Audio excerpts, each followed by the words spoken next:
Sir ನಿಮ್ಮ ಹೆಸರು? ಗಿಡ್ಡಪ್ಪ ರೀ. ಗಿಡ್ಡಪ್ಪ ಅವರು. ಯಾವ ಊರು ಸರ್ ನಿಮ್ಮದು? ನಮ್ಮ ನೇದಲಿಗೆ ರೀ. ನೇದಿಲಿಗೆ ಅವರು. ನಿಮ್ಮ ತಾಲೂಕು ಯಾವ್ದು ರೀ? ಜವರಿಗೆ. ಜಿಲ್ಲಾ ರೀ? ಕಲಬುರಗಿ. ಕಲಬುರಗಿ ರೀ. ಎಷ್ಟು ವರ್ಷದಿಂದ ನೀವು ಮೆಣಸಿನ ಗಿಡ ಮಾಡ್ತಾ ಇದ್ದೀರಿ ಸರ್? ನಾವು ಈಗ 10 ವರ್ಷದಿಂದ ಮಾಡೀವಿ ರೀ. ಹಾಂ. ಆದ್ರೆ ಮೊದಲ ಹಿಂಗೆ ಇದ್ದಿದ್ದಿಲ್ಲ ರೀ. ಹಾಂ.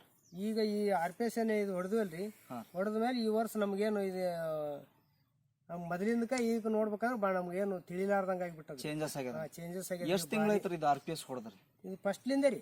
ಸ್ಟಾರ್ಟಿಂಗ್ಲಿಂದ ಹೊಡೆದ್ರಿ. ಹೊಡೆದ್ವಿ. ಎಷ್ಟು ಸ್ಪ್ರೇ ಮಾಡಿರಿ, ಎಷ್ಟು ಡ್ರಿಂಕಿಂಗ್ ಮಾಡಿ? ಈಗ ಇದಕ್ಕೆ 4ನೇ ಸಾರಿ ನೋಡ್ರಿ. 4ನೇ ಸಲ ಮಾಡಿರಿ. ಗೊಬ್ಬರ ಏನು ಹಾಕಿರೇನು ಸರ್ ಇದಕ್ಕೆ? ಗೊಬ್ಬರ ಸ್ವಲ್ಪ ಹಾಕಿವ್ರಿ. ಸ್ವಲ್ಪ ಹಾಕಿರಿ. ಸ್ವಲ್ಪ ಅಂದ್ರೆ ಮೊದಲ ಮೆಣಸಿನ 10 ವರ್ಷದಾಗ ಏನು ಮಾಡಿರಲ್ಲ ಮೆಣಸಿನ ಗಿಡ, ಆವಾಗ ಮೆಣಸಿನ ಗಿಡಕ್ಕೂ ಮತ್ತೆ ಈಗ ಏನು RPS ಏನು ಯೂಸ್ ಮಾಡಿರಲ್ಲ, ಇದಕ್ಕೂ ಎರಡು ಏನು ವ್ಯತ್ಯಾಸ ಅದ್ರ ನಿಮ್ಗೆ? ಅವಾಗ ರಗಡ್ ಗೊಬ್ಬರ ಹಾಕ್ತಿದ್ದೇವ್ರಿ, ಆದ್ರೂ ಏನ್ ಮೊಳಕಾಲ್ ಮಟ್ಟ ಮ್ಯಾಲ ಬರ್ತಿಲ್ರಿ. ಈಗ RPS ಹೊಡೆದ್ವಿ, ಈಗ ನೋಡ್ರಿ ಎದಿ ಮಟ್ಟ ಬಂದ. ಎದಿ ಮಟ್ಟ ಬಂದ. ಖರ್ಚಿನಾಗ ಹೆಂಗ ಆಗ್ಯದ್ರಿ?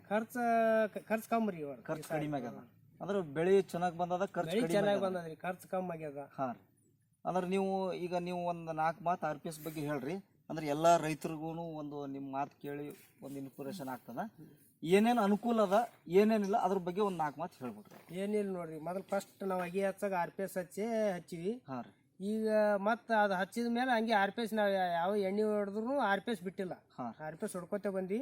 ನಮ್ಗೆ ಚಂದ ಕಂಡ ಚಂದ ಹೊಡ್ಕೋತ ಬಂದ್ವಿ. ಅದು ಇಂಪ್ರೂವ್ಮೆಂಟೇ ಆಗ್ಯದ್ರಿ. ಇಂಪ್ರೂವ್ಮೆಂಟ್ ಆಗ್ಯದ.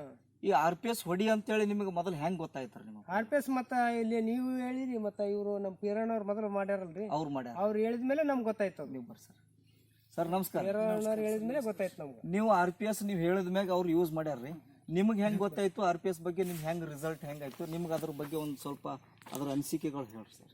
ನಮ್ಗೆ ಗೊತ್ತಲ್ಲಕೇನ್ರಿ, ನಮ್ಮ ಇಲ್ಲಿ ಚಾಂದಕೋಟೆ ಅಂತ ಹೇಳಿ ಸಿಂದಗಿ ತಾಲೂಕದ ಒಂದು ಊರು ಬರ್ತದ. ಹೌದು ಸರ್. ಅಲ್ಲಿ ನಮ್ಮ ಊರು ಶರಣಗೌಡ್ರ ಅಂತ ಹೇಳಿ ಅಲ್ಲಿಗೆ ಎಣ್ಣೆ ಅದು ಕುಳ್ಳಕ್ಕೆ ಹೋಗ್ತಿದ್ರು. ಅವರಿಂದ ಇದು ನಮಗೆ ಗೊತ್ತಾದ್ಮೇಲೆ ಈ ನಾವು ಇದನ್ನ ಬಳಸ್ಲಿಕ್ಕತ್ತೀವಿ. ನಾವು ಬಳಸೋದು ನೋಡಿ ಇಲ್ಲಿ ಅಣ್ಣವ್ರಿಗೆ ಹೇಳಿವಿ. ಒಳ್ಳೆ ರಿಸಲ್ಟ್ ಅದ. ಒಳ್ಳೆ ರಿಸಲ್ಟ್ ಅಂದ್ರೆ ಗೊಬ್ಬರ ಬಳಕೆ ಮಾಡಬಾರ್ದು ಅನ್ನೋ ಉದ್ದೇಶದಿಂದ ಇದು ಎಣ್ಣೆ ಅಂತ ಹೇಳ್ಯಾರ ನಮಗೆ. ಗೊಬ್ಬರ ಕಡಿಮೆ ಹಾಕಿವಿ, ಧೈರ್ಯ ಸಾಲ ಕಡಿಮೆ ಹಾಕಿವಿ, ಆಮೇಲೆ ಬಿಡಬಾರ್ದು ಅಂತ ಹೇಳಿ ಗೊಬ್ಬರ ಕಡಿಮೆ ಹಾಕಿವಿ. ಅಂದ್ರೂ ಬೆಳಿ ಸರಿ ಬಂದದ, ಚಲೋ ಬಂದದ್ರಿ. ಗೊಬ್ಬರ ನೀವು ನಿಮ್ಮ ಹೊಲಕ್ಕೂ ಯೂಸ್ ಮಾಡಿವ್ರಿ? ನಾವು ಮಾಡಿವ್ರಿ. ಅಂದ್ರೆ ಒಳ್ಳೆ ಸ್ಯಾಟಿಸ್ಫೈ ಆಗ್ಯದ್ರಿ. ಒಳ್ಳೆ ಸ್ಯಾಟಿಸ್ಫೈ ಆದ್ರಿ. ಯಾವುದು ರಿಸಲ್ಟ್ ಅಲ್ಲ. ಅಂದ್ರೆ ರೈತರಿಗೆ ಏನು ಒಂದು ಹೇಳ್ತೀರ ಅದ್ರ ಬಗ್ಗೆ? ರೈತರ ಬಗ್ಗೆ ಇದು ಬಳಸಿದ್ರೆ ಏನು ಭೂಮಿ ಉಳಿತದ. ನೀವು ರಾಸಾಯನಿಕ ಗೊಬ್ಬರಗಳು ಕೆಮಿಕಲ್ಗಳು ಬಳಸೋದ್ರಿಂದ ಒಳ್ಳೆ ಕೆಟ್ಟ ಇದು ಬರ್ತದೆ ಹೆಲ್ತ್ ಬಗ್ಗೆ. ಇದ್ರ ಬಗ್ಗೆ ಇದು ಬಳಸಿದ್ರೆ ಏನಪ್ಪ ಅಂತಂದ್ರೆ ಆರ್ಗ್ಯಾನಿಕ್ ಅದ, ಇದು ಒಳ್ಳೆ ಇಳುವರಿ ಬರ್ತದ. ಇದನ್ನ ಮನುಷ್ಯರಿಗೆ ತಿರ್ಲಾಕ ಆಹಾರನೂ ಸರಿ ಆಗ್ತದ ಅಂತ ಹೇಳಿ ನಮಗೆ ಹೇಳ್ಯಾರ. ಇದು ಹಕ್ಕಿಕತ್ನು ಕಾಣ್ತದೆ.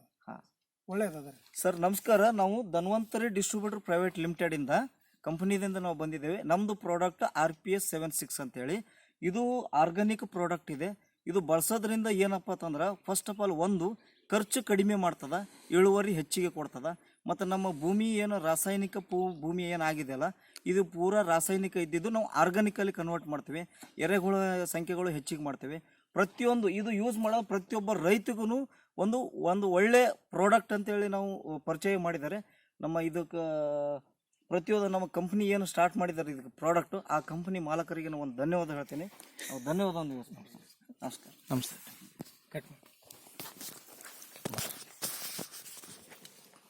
ಈ ಲವಂಗ ಎಣ್ಣೆ